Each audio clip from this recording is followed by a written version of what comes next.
चलिए, अच्छी बात है, बढ़िया रहना चाहिए। अभी जो आज का हमारा टीवीटी का टॉपिक है, आज हम बात करेंगे 3 पॉइंट कंटेक्ट के बारे में। ठीक है, तो सबसे पहले जान लेते हैं ये 3 पॉइंट कंटेक्ट होता क्या है।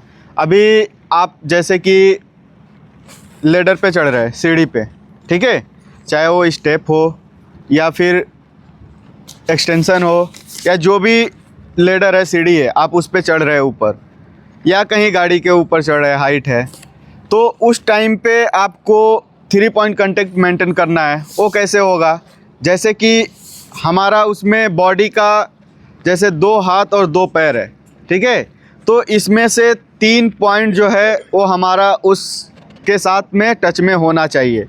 वो कैसे होगा, जैसे कि ऊपर चढ़ने के टाइम में हम जो साइड में हैंड रेल दिया रहता है, उस हैंड रेल को पकड़ के हम ऊपर जाएंगे और पकड़ के नीचे आएंगे।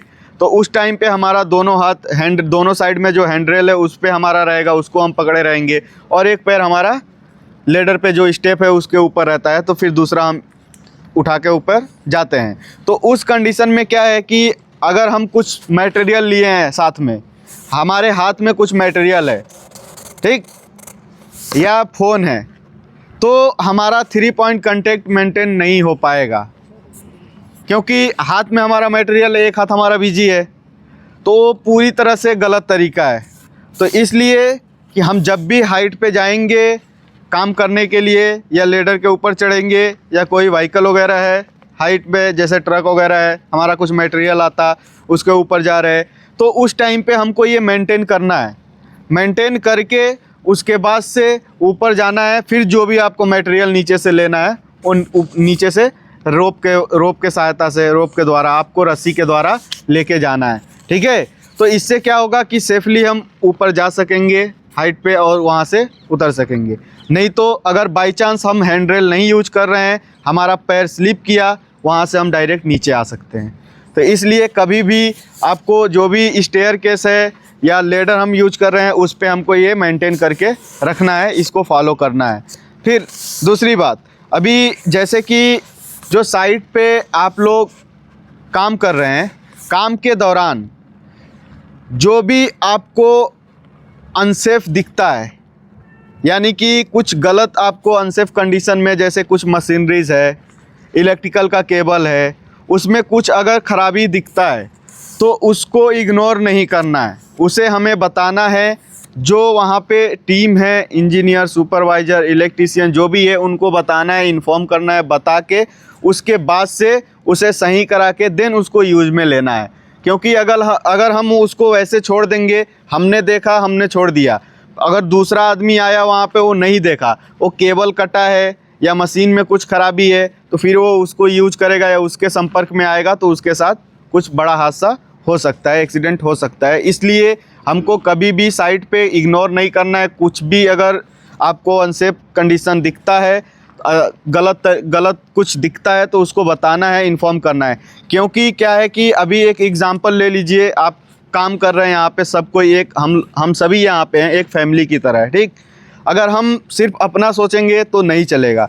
जैसे कि अभी घर पे जब घर की जो लेडीज़ होती हैं खाना बनाती हैं, खाना बनाने के टाइम में, ठीक है, वहाँ पे अगर बच्चे जाते हैं, जो गैस वगैरह है, चूल्हे वगैरह है जहाँ जिस पे खाना बनता है, तो वो वहाँ पे जाने से उनको दौड़ के रोकती हैं कि बच्चा वहाँ पे जाएगा तो उसका हाथ जल सकता है, क्योंकि उनको पता है कि वो जाएगा तो वहाँ पे हाथ जल सकता है, तो इसलिए वो उसको रोक लेती। तो आप सभी यहाँ पे काम कर रहे हैं, आप सबको भी पता है कि अगर हम हाइट पे जा रहे हैं, चाहे सामने वाला आदमी हाइट पे जा रहा है, वो बेल्ट नहीं लगाया है, तो वो वहाँ से गिर सकता है। पता है ना, इतना तो पता है। कुछ इसमें ज़्यादा टेक्निकल हम नहीं जा रहे हैं, कि हमको पता है हाइट पे वो आदमी जा रहा है, गलत काम कर रहा है, उस पर बेल्ट नहीं लगाया है, वहाँ पे रेलिंग के ऊपर खड़ा होके जो हमारा लेजर है काम कर रहा है, वो गलत कर रहा है, वहाँ से गिर सकता है। तो उसको हमको बताना है, रोकना है, उसमें शर्मिंदगी नहीं महसूस करनी है, क्योंकि हमारे वजह से अगर किसी की लाइफ प्रोटेक्ट हो सकती है, सेफ हो सकता है, वो बच सकता है, तो हमको उसको बताना है। नहीं मानना, नहीं सुनना, वो उसकी जिम्मेदारी है कि वो क्या कर रहा है, लेकिन एटलीस्ट हमको बताना है, उसको रोकना है, उसको कि ये गलत कर रहे हो, ऐसे नहीं करना चाहिए, ठीक है।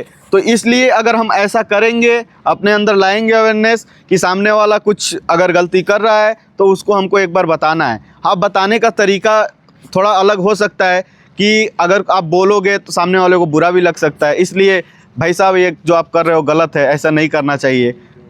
जिस लैंग्वेज में आपको आसान लगे उस भाषा में आप उसको बोल दो, भोजपुरी में ही बोल दो, ठीक है। लेकिन ऐसे करने से क्या होगा कि जो हम लोग काम कर रहे हैं किसी के साथ कुछ दुर्घटना नहीं होगा, हम उसको रोक सकेंगे, कंट्रोल कर सकेंगे, ठीक है। तो इसलिए साइड पे कहीं भी जाओ आप, चाहे यहाँ पे हो चाहे कहीं भी, तो ये चीज़ दिमाग में रखो।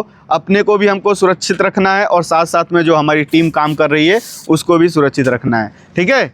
अभी लास्ट क्या है कि 2 दिन पहले सभी को बोला जाता है कि पीपीस पहन के आप काम करो। पीपीस बोले तो पर्सनल प्रोटेक्टिव इक्विपमेंट, जो अभी आप पहन के खड़े हैं मैंडेटरी पीपीस है, ठीक है।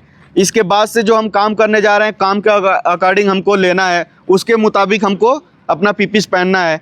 तो वो जैसे कि हमको ग्राइंडिंग मशीन चलाना है, कटिंग करना है कुछ, तो सबसे पहले कि कटिंग और ग्राइंडिंग के टाइम में हमको जलने और कटने का चांस है, और उसमें हमारे बॉडी का सबसे नाजुक पार्ट आँख है। अगर आँख ही हमारा नहीं रहेगा तो हम किसी काम कराएंगे। तो क्या है कि उसको प्रोटेक्ट करना, इसको बचाना सबसे पहले यही आता है। अगर आपके पास चश्मा नहीं है, बगल वाले के पास है, उससे ले लो। चश्मा नहीं है, फेस शील्ड लगा लो, लेकिन उसको लगा के काम करो, भले से वो 1 मिनट का ही काम क्यों ना हो। क्योंकि अगर थोड़ा सा भी उसका स्पार्क या कुछ भी मेटल का पार्ट अगर आँख में चला गया तो आपकी आँख जा सकती है, पूरी तरह से डैमेज हो सकती है, और आपका आँख सही नहीं रहेगा तो आप किसी काम के नहीं रहेंगे, ठीक है। तो इसलिए आप चश्मा लगा के, जो भी उसका पीपीज है रिक्वायर्ड वो पहन के, जो भी हमको लगने वाला है, जैसे वेल्डिंग करने वाले हैं, ग्राइंडिंग करने वाले हैं, तो क्या क्या पीपीज लगने वाला है, हैंड ग्लव्स लगेगा, leather hand gloves, face shield, mask, ear plug, ठीक है, चश्मा, तो ये सब हमको पहन के उसके बाद से काम को स्टार्ट करना है, ठीक है। Okay, thank you.